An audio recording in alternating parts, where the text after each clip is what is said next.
अब हम पढ़ेंगे आपका अध्याय नंबर 1 गणित का इतिहास में। आज हम पढ़ने वाले हैं आपका बीजगणित। ठीक है, पिछली क्लास में हमने प्रश्नावली 1.10 तक के जितने भी क्वेश्चन थे सारा वो हमने कंप्लीट कर लिया था।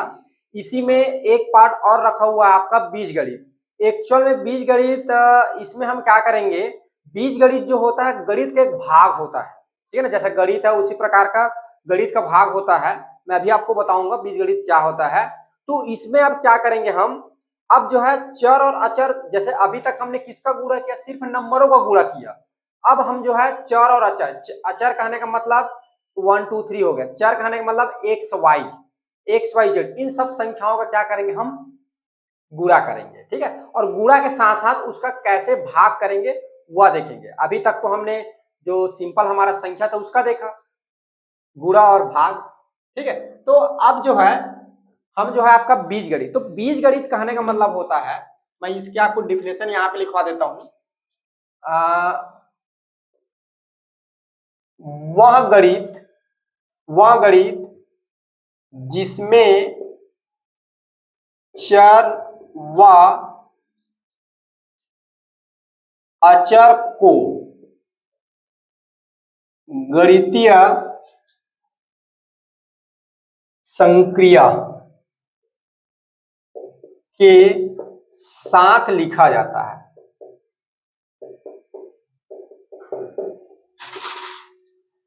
बीजगणित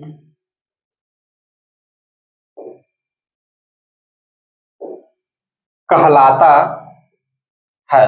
जैसे कि उदाहरण के तौर पर समझिए, अब देखिए आप लोग तो मेन आप लोग को चर और अचर कंफ्यूज कर रहा होगा, ये क्या चर है और ये क्या अचर है। तो आप सिंपल से समझिए, एक्स वाई जेड जो होते हैं इसको हम लोग बोलते हैं चर। ठीक है, और आपका जैसे संख्या हो गया 1 2 3 4 5, ये जितनी भी संख्याएं होती है, ये सारे संख्याएं जो होता है आपका, जो ये क्या कहलाता है, अचर कहलाता है। चर क्या होता है आपका, एक्स वाई जेड। ठीक है, एक्स वाई जेड के रूप में लिखते हैं। अचर क्या है, 1 2 3 4। ठीक है, तो आपको एक्स वाई जहां पे मिले समझिए क्या है, चर है, और ये क्या है, अचर है। कैसे चर अचर होता है बताऊं, ये इसको चर क्यों बोलते हैं, क्योंकि आपने देखा होगा जब आप जूनियर क्लास में छोटे क्लास में थे तो कभी एक्स का मान 10 निकल जाता था, कभी एक्स बराबर 2 लिखते थे, कभी एक्स बराबर 5 लिखते थे, अलग अलग लिखते हैं ना एक्स का मान, तो उसका मान बदलते रहता है, इसलिए उसको बोलते हैं चर, एक्स वाई जेड का मान। ठीक है, और ये बताओ यहाँ पर एक लिखो और घर में जाके एक लिखना, वो दो बन जाएगा क्या, तो एक ही रहेगा। यहाँ एक लिखो, चाहे घर में लिखो चाहे स्कूल में लिखो, एक एक ही रहेगा, दो दो ही रहेगा, पांच पांच ही रहेगा, तो इसको बोलते हैं अचर, जिसका मान न बदलता हो। ठीक है, अब क्या करते हैं, चर और अचर को गणितीय संक्रिया, तो यहाँ पे मैं आप लोग को गणितीय संक्रिया बताना भूल गए, बता देता हूं। यहाँ पे गणितीय संक्रिया जो होती है हमारा 4 प्रकार के होता है। ठीक है, गणितीय जो संक्रिया है ये आपका जो होता है 4 प्रकार का होता है। कौन कौन सा, धन, ऋण, गुणा और भाग, ये चारों जो होते हैं हमारे गणितीय संक्रिया कहलाते हैं। अब गणितीय संक्रिया के साथ इसको लिखा जाता है, तो देखिए इसका क्या हो जाएगा, जैसे कि 2x, तो आप देख पा रहे हैं ये क्या हो गया आपका अचर, और ये क्या हो गया चर, और बीच में क्या का चिन्ह है, गुणा का। दूसरा देखिए 2x धन 3, ये क्या हो गया अचर, ये चर, ये अचर, और ये क्या हो गया धन का चिन्ह, ये गणितीय संक्रिया। जैसे कि देखिए 3x की घात 2 धन 5x ऋण 4, ये देखो, तो ये क्या है, हमारे सारे जो है ये क्या कहलाते हैं, बीजगणित कहलाते हैं। और बीजगणित में जो है, ये बीजगणित का एक भाग है। एक्चुअल में ये सबको हम लोग जो बोलते हैं, इसका नाम होता है बीजीय संरचना। क्या बोलते हैं, बीजीय संरचना। संरचना, संरचना मतलब क्या होता है, एक स्ट्रक्चर, जिसको हम लोग बोलते हैं ना फोटो, फोटो बताया उसको, फोटो कैसे दिखता है, उसकी स्ट्रक्चर कैसे होता है। जैसे कि पक्षी के दो क्या होते हैं, दो हाथ होते हैं, उसके क्या होता है, पंख होता है। ठीक है ना, उसका एक स्ट्रक्चर है, उसकी संरचना है। ठीक है, बंदर के क्या होते हैं, 4 पूंछ होते हैं, एक पूंछ होता है, एक पूंछ होता है, उसकी एक स्ट्रक्चर है ना भाई, उसी टाइप का सबका एक स्ट्रक्चर रहता है। तो इसकी संरचना जो होती है इस तरह से, इसको बोलते हैं बीजीय संरचना। ठीक है, अगर आपको थोड़ा सा लग रहा होगा कि हमें समझ में नहीं आ रहा है, तो आप जो है मैं जो पढ़ा रहा हूं उसको आप पढ़िए। ठीक है, क्या होता है, हमारी नॉलेज अभी छोटे सी है तो हमको लग रहा है समझ में नहीं आ रहा है। जब मैं आपको पूरा पढ़ाऊंगा तो फिर आपका नॉलेज बढ़ जाएगा, तो आपको फिर समझ में आने लगेगा बाद में। अभी सुनिए मैं क्या बोल रहा हूँ और इसको बढ़िया शांत रह के समझने की कोशिश कीजिए, ठीक है। तो क्या बोलेंगे इसको, बीजीय संरचना। अब देखिए एक मैं आपका बीजीय संरचना लिख रहा हूं यहाँ पे, जैसे कि मैं लिख दिया 5x धन 7 लिख दिया, ठीक है। अब इसके बारे में हम विचार करते हैं। तो यहाँ पर देखिए इसमें क्या होते हैं, इसको जो है पद बोला जाता है। अगर एक साथ इसको मिला के बोलूं तो ये पद बोला जाता है, इसको भी क्या बोला जाता है, पद बोला जाता है। इन दोनों को क्या पढ़ते हैं, पद। ये पहला पद और ये क्या हो जाएगा, दूसरा पद। अगर अकेले 7 की बात बोलूं तो ये क्या है, अचर है। क्या है जी, अचर है। यहां पर देखिए x की बात करूं तो ये क्या है, चर है। अब ये क्या होगा, तो आप लोग सोच रहे होंगे सर ये क्या है, अचर है। परंतु जब चर के साथ कोई अचर का गुणा रहता है तो उसको अचर ना बोल के एक वर्ड नया नाम दे देते हैं, वह कहलाता है गुणांक, ठीक है। जैसे कि आपका घर में नाम है छोटू, तो स्कूल जाओगे तो आप क्या बन जाओगे, विद्यार्थी। समझ में आ गया, अध्ययन करने जा रहे हो तो क्या बन जाओगे, विद्यार्थी। और घर में क्या हो, घर में अपने माता पिता के बच्चे हो, ठीक है, बेटा हो या बेटी हो। और स्कूल में क्या हो जाते हो, स्कूल का बेटा बेटी हो तो क्या, स्कूल में क्या हो जाते हो, विद्यार्थी। तो स्कूल जाके आप क्या हो जाते हो, विद्यार्थी। और घर में क्या होते हो आप, बेटा हो तो या तो बेटी होते हो, ठीक है। तो उसी प्रकार जो चर जो है, जब अचर जो है चर के साथ गुणा हो जाता है तो अचर न बन के क्या बन जाता है, गुणांक बन जाता है। अब देखो जैसे आप स्कूल जाते हो तो विद्यार्थी हो गए, तो आपको बोलेगा कक्षा 10वीं का विद्यार्थी, या तो बोलेगा कक्षा 9वीं का विद्यार्थी, या तो आपको बोलेगा कक्षा 8वीं का विद्यार्थी। तो आपको क्या बोलेगा, आप कक्षा 9वीं के विद्यार्थी हो। किसका विद्यार्थी हो, कक्षा 9वीं का। तो आपके साथ किसका नाम जुड़ जाएगा जी, क्लास का नाम जुड़ जाएगा। तो उसी प्रकार ये किसका गुणांक है, तो x का गुणांक है, तो इसके साथ इसका नाम जुड़ जाएगा। तो 5 जो है, अगर आपसे पूछे 5 क्या है तो बोलेंगे x का गुणांक। इसको ऐसे लिखते हैं एक्चुअल में, ठीक है। x का गुणांक, x का गुणांक बराबर क्या कहलाता है, 5। x का गुणांक क्या होगा, 5 होगा, ठीक है। आगे चल के मैं इन शब्दों का प्रयोग करूंगा। गुणांक तो आप समझ जाना, एक के साथ गुणा हो क्या कहलाएगा, गुणांक। अचर तो ये क्या होगा, ये जिसके साथ x का नहीं दिख रहा है आपको, ठीक है, वो क्या कहलाएगा, अचर कहलाएगा। क्लियर है, यहां तक समझ लीजिए। तो ये बीज गणित है जिसमें ये क्या कहलाता है, बीजीय संरचना कहलाता है। अब जो आपका जो बीजीय संरचना है या बीज गणित वाला है, या तो ऐसे वाला आपका जो बोलना चाहिए संख्या है, ठीक है ना, उसका हम क्या करेंगे, उसका हम सीखेंगे पहला गुणा, ठीक है, और दूसरा जो सीखेंगे इसको बोलते हैं भाग। तो गुणा करने की हमने सबसे पहली विधि पढ़ी है ऊर्ध्व तिर्यक विधि। क्या विधि पढ़ी है जी, ऊर्ध्व तिर्यक विधि।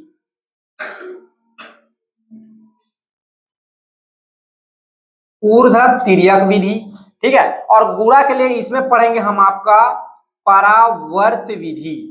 सॉरी, भाग करने के लिए हम इसमें पढ़ेंगे आपका परावर्त विधि, ठीक है। क्या पढ़ेंगे, परावर्त विधि। और गुणा करने के लिए हम लोग पढ़ेंगे इसमें ऊर्ध्व तिर्यक विधि।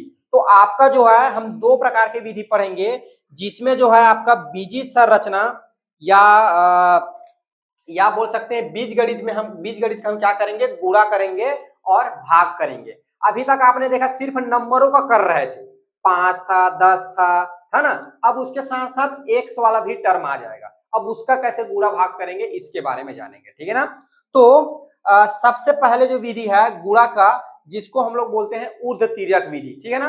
तो हम लोग जो है जो बीज गणित जो है उसका गुणा के बारे में देखेंगे, कैसे गुणा होगा, कौन सी विधि से, ऊर्ध्व तिर्यक विधि से। विधि का क्या नाम है, ऊर्ध्व तिर्यक विधि। तो यहाँ पे पहला जो है गुणा की ऊर्ध्व तिर्यक, ठीक है, ऊर्ध्व तिर्यक विधि। ये देखिए, जिसमें आपका सीधा हम लेते हैं प्रश्नावली के प्रश्न, ठीक है। प्रश्नावली 1.11। आप लोग सभी देखिए, पेज पलटिए, पेज नंबर 25 पे दिया हुआ है, ठीक है। तो इसमें जो है आपका प्रश्नावली के प्रश्न लेते हैं, प्रश्नावली 1.11, ठीक है। ये देखिए इसमें क्या लिखा है, सूत्र ऊर्ध्व तिर्यक भ्याम ऊर्ध्व तिर्यक का एक और नाम होता है ऊर्ध्व तिर्यक ज्ञान, संस्कृत नाम। ठीक है, विधि से हल कर उत्तर की जांच कीजिए। आपको उत्तर की भी क्या करना है, जांच करना है। तो उत्तर की जांच करने के लिए कौन सी विधि पढ़े हम लोग, बीजांग। कौन सी विधि पढ़े, बीजांग विधि से। ठीक है, तो बीजांग विधि से क्या करेंगे, हम उत्तर की जांच करेंगे। ठीक है, क्लियर है सब। चलो, तो पहला देखिए, पहला आपका प्रश्न दिया है 4x धन का 1, इसका गुणा करना है आपको x धन का 5। अब देखिए आपको थोड़ा सा लग रहा होगा सर ये क्या लिख रहा हो, ये तो हम पढ़ रहे थे उससे अलग ही हो गया। ठीक है, तो आपको जो है सिर्फ दिखने में लग रहा है कि ये अलग है। क्या करने में लग रहा है, सिर्फ दिखने में लग रहा है ये अलग है। एक्चुअल में जैसे हम अंकों के लिए करते थे उसी प्रकार इसमें भी वैसे ही करेंगे। ठीक है, अब देखिए वहां पर क्या होता था जी, 2 अंक होता था। पहला इकाई अंक और दूसरा क्या होता था, दहाई अंक, और इसे और क्या होता था, सैकड़ा अंक। 3 अंक का सीखे। यहाँ पे क्या हो जाएगा, प्रथम पद, और यहाँ पे क्या हो जाएगा, ये द्वितीय पद। ऐसा समझिए कि ये इकाई है और ये क्या है, दहाई है, और इधर जो आएगा वो क्या हो जाएगा, सैकड़ा हो जाएगा। ठीक है, तो देखिए मैं यहाँ पे लिख रहा हूं ना विधि को। ठीक है, विधि को यहाँ पे लिख रहा हूं मैं, शॉर्ट वाला विधि को यूज कर रहा हूं। तो सबसे पहले हम क्या करते हैं बताओ, इकाई का गुणा। तो यहाँ पे मैंने क्या बताया, इकाई के रूप में क्या है आपका 1 है, और नीचे क्या है आपका 5 है। ठीक है, उसके पश्चात क्या लेते हैं, इकाई और दहाई दोनों का क्या करते हैं, तिर्यक गुणा करते हैं ना, करते कि नहीं करते जी। हाँ, तो यहाँ पे क्या हो जाएगा, इसका गुणा इसके साथ और इसका गुणा इसके साथ। उसके बाद जो सैकड़ा वाला पद रहता था, सैकड़ा बोलता हूँ जी, दहाई का गुणा किसके साथ करते थे, दहाई के साथ। 2 अंक वाले में याद आ रहा है कि नहीं आ रहा है। तो देखिए यहाँ पर इसको क्या मानेंगे, इकाई, और ये क्या हो जाएगा हमारा दहाई। तो यहाँ पर इकाई का गुणा इकाई के साथ होगा, तो 5 गुणा 5 साथ कितना आ जाएगा, 5। अब इसमें एक टर्म वाला है ना, तो 4x से गुणा 5 के साथ होगा तो कितना हो जाएगा, 20x, और x का गुणा इसके साथ होगा तो ये हो जाएगा धन का x, और 4x का गुणा जब x के साथ होगा तो ये 4x की घात कितना आएगा, 2। ठीक है, तो ये अब देखिए ये क्या हो जाएगा, 4x की घात 2, और ये जुड़ जाएगा तो 20x हम x से जुड़े कितना हो जाएगा, 21x, और ये कितना हो जाएगा आपका 5। ठीक है, अब यहाँ पर कौन कौन सा चिन्ह में, सभी सभी धन धन चिन्ह में। ऋण रहता तो ऋण लिखते, लेकिन कोई चिन्ह नहीं दिख रहा, मतलब कौन सा चिन्ह में है, धन में है। तो अतः ये आपका क्या हो जाएगा, 4x की घात 2 धन 21x धन 5। यानी इसका जब इसके साथ गुणा करोगे तो ये आपको उत्तर आ जाएगा 4x की घात 2 धन 21x धन 5। ये आपका उत्तर होगा। आया समझ में। तो इस तरह से इसको सॉल्व करेंगे। चलिए और प्रश्न है उसको देखते हैं। दूसरा प्रश्न इसी में ना, देखिए ये है आपका 4x धन 2y, और उसके बाद है आपका 3x धन 3y।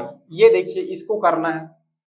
ठीक है, तो यहाँ जो है विधि करके हम ऐसे अलग अलग कर लेते हैं। देखिए तो पहले क्या होगा, इकाई का गुणा, तो 2y का गुणा किसके साथ होगा जी, 3y के साथ। ठीक है, उसके बाद दहाई का गुणा होता है आपके, ऐसे कर लेंगे इसको, ये ऐसे लिख लेंगे, ये पूरा पूरा। फिर क्या होगा, इस इकाई का गुणा इसके साथ होगा, फिर दहाई का गुणा इसके साथ होगा, उसके बाद फिर यहाँ क्या होगा, दहाई, तो ये हो जाएगा आपका दहाई, ऐसा। ठीक है, सेम इजी है, उसी तरह ही है बस।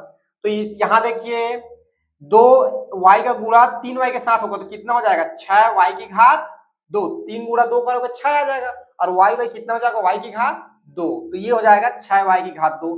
4x का गुणा 3y के साथ तो क्या हो जाएगा, 4 या 12 xy, और धन 3x का गुणा इसके साथ तो 3 दूनी हो जाएगा 6, और ये हो जाएगा xy। ठीक है, ये देखिए 4x का गुणा 3x के साथ तो कितना हो जाएगा, 4 या 12, और ये हो जाएगा x का x की घात 2। अब इसको हल कर दीजिए तो ये आगे हो जाएगा 12x की घात 2। देखिए इसमें देखिए 12xy 6xy दोनों जुड़ेगा तो कितना हो जाएगा 18xy, और ये कितना हो जाएगा 6y की घात 2। तो अतः आपके लास्ट में क्या आ जाएगा, सब प्लस प्लस में, तो 12x की घात 2 धन 18xy धन क्या हो जाएगा 6y की घात 2। तो ये आगे आपका आ जाएगा 12x की घात 2 धन 18xy, और धन क्या हो जाएगा 6y की घात 2। ये ऐसे बनेगा, समझ में, सेम उसी तरह बनेगा। इसमें जो होगा आपका xy और ऐड हो जाएगा। आया समझ में? चलो इसको लिखो आप लोग, फिर अगला और अगले क्वेश्चन है उसको देखते हैं। देखिए अगला जो है आपका क्वेश्चन नंबर 3। तो चलिए इसको, तो यहाँ पर विधि करके हम इसको लाइन बाय लाइन लिखते चलते हैं। तो ये आपका हो जाएगा। देखो अब तो आप लोग समझ गए हो ना, डायरेक्ट करने की कोशिश करते हैं। आप लोग को बार बार महारत हासिल कर लियो कर करके। देखो क्या होगा, ये क्या है, ऋण 3y है और ये क्या है, धन 3y है। तो ऋण और धन का गुणा होगा तो पहले क्या हो जाएगा, ये ऋण हो जाएगा। 3y का गुणा 3y के साथ, तो 3 3 9 हो जाएगा और y की घात क्या हो जाएगा, 2 हो जाएगा। ठीक है, अब उसके बाद क्या होगा, इस x का गुणा इसके साथ होगा। देखो x का गुणा इसके साथ होगा तो क्या हो जाएगा 3xy, और इसका गुणा जब इसके साथ होगा तो क्या हो जाएगा ऋण 3xy। तो दोनों क्या हो जाएगा, कट जाएगा, यानी क्या हो जाएगा यहाँ पे 0 हो जाएगा। अब उसके बाद इसका देखो तो क्या होगा, x का गुणा x साथ तो क्या हो जाएगा x की घात 2। ठीक है, तो ये जब आगे सॉल्व होगा तो एक्चुअल में ये आ जाएगा आपका x की घात 2 ऋण 9 y की घात क्या हो जाएगा 2 हो जाएगा। आया समझ में? ऐसे आप शॉर्टकट कर सकते हो। ठीक है, या यहाँ पे लिख लो एक बार। ठीक है, अगर आप लोग कंफ्यूज लगे x की घात 2 शून्य धन धन था कि ऋण था, ऋण था, ऋण 9 y की घात 2, फिर यहाँ पे बराबर करके लिख लो x की घात 2 ऋण 9 y की घात 2, ताकि आप लोग को याद रहे। ठीक है, चलो इसको करते हैं डायरेक्ट। इधर देखो आप लोग, 4 की घात 4 कितना हो जाएगा, 4 चौक 16। ठीक है, ये हो गया। फिर धन x से गुणे के साथ 4x, x गुणे के साथ 4x, 4x 4x कितना हो जाएगा 8x। फिर धन x से गुणे इसके साथ कितना हो जाएगा x की घात 2, ये आ जाएगा। ठीक है, अब ये वाला को विधि लिखूं कि डायरेक्ट बता दो, इसको भी डायरेक्ट समझ में आ जाएगा। देखो इसको थोड़ा लंबा कर लेते हैं कि इसमें कितने स्टेप चलना पड़ता है, 5 बार। अब देखो 1 का गुणा 4 के साथ होगा कितना हो जाएगा 4, यहाँ धन। अब इसका गुणा इसके साथ तो 4 दूनी 8x, और इसका गुणा इसके साथ तो धन का 3x, दोनों जुड़ जाएगा तो कितना हो जाएगा 11x हो जाएगा। ठीक है, अब देखिए यहाँ पर, अब देखो क्या होगा, इसका गुणा इसके साथ और इसका गुणा इसके साथ और बीच का गुणा होगा। ठीक है, तो एक्स स्क्वायर गुणा 4 के साथ तो 4x की घात 2, और इसका गुणा फिर इसके साथ तो ये हो जाएगा धन x की घात 2, और सीधे का गुणा सीधे के साथ तो धन 3 दूनी कितना हो जाएगा 6, और x 6x की घात 2। ठीक है, तो ये सभी जुड़ जाएगा। देखो तो ये हो जाएगा 4, ये हो जाएगा 5, और ये हो गया, ये तो कितना हो जाएगा 11 x की घात 2। ठीक है, और इसके बाद क्या करेंगे, इन दोनों का इस x स्क्वायर की घात गुणा किसके साथ होगा 3x के साथ, तो ये हो जाएगा 3x की घात 3, और इसका गुणा फिर होगा इसके साथ, तो ये हो जाएगा धन 2x की घात कितना हो जाएगा 3, तो ये हो जाएगा 3 और 2 जुड़ जाएगा तो 6x की घात 3, तो ये हो जाएगा धन 6x की घात 3 हो जाएगा। ठीक है, अब लास्ट में x स्क्वायर घात x से 7 तो क्या हो जाएगा x की घात 4 हो जाएगा। ये ऐसा, ठीक है। ठीक है, चलिए इसको करते हैं। ये वाला देखो क्या होगा, 4 और ये क्या है 5, तो 4 का गुणा 5 साथ होगा तो कितना हो जाएगा 4 5 6 20, लेकिन ये ऋण है ये धन है तो क्या हो जाएगा ऋण का 20। ठीक है, आगे देखिए 3y का गुणा 5 के साथ तो कितना होगा 3 5 6 15y, और इसका गुणा इसके साथ होगा तो ऋण 4 चौक 16y। ठीक है, तो यहाँ पे क्या हो जाएगा आपका ऋण y बचेगा, कितना बचेगा जी ऋण y। ठीक है, ये अब इसका देखो, इसका गुणा इसके साथ तो ये हो जाएगा 5 दूनी 10 x की घात 2 इसके साथ, और इसके साथ होगा तो ऋण 12 x की घात 2, और सीधा का सीधे के साथ होगा तो धन 3 चौक 12 y की घात 2। ठीक है, तो ये घर जाएगा, देखो तो ये हो जाएगा ऋण 2x की घात 2 और धन 12x की घात कितना हो जाएगा 2, तो यहाँ पे आपका आ जाएगा ऋण 2x की घात 2 और धन 12y की घात 2। थोड़ा बड़ा लिख देता हूँ, छोटा छोटा मैं लिख नहीं पाएगा। ऋण 2x की घात 2 धन 12y की घात 2, ये देखिए। ठीक है जी, अब चलिए अब इसको सॉल्व करिए, इन दोनों का गुणा, तो इसका गुणा इसके साथ होगा तो कितना हो जाएगा 4 दूनी 8, और यहाँ पे क्या है एक्स स्क्वायर, इधर y है, इसका गुणा इसके साथ होगा धन 3 तिया 9, और इधर क्या है एक्स स्क्वायर और इधर क्या है y।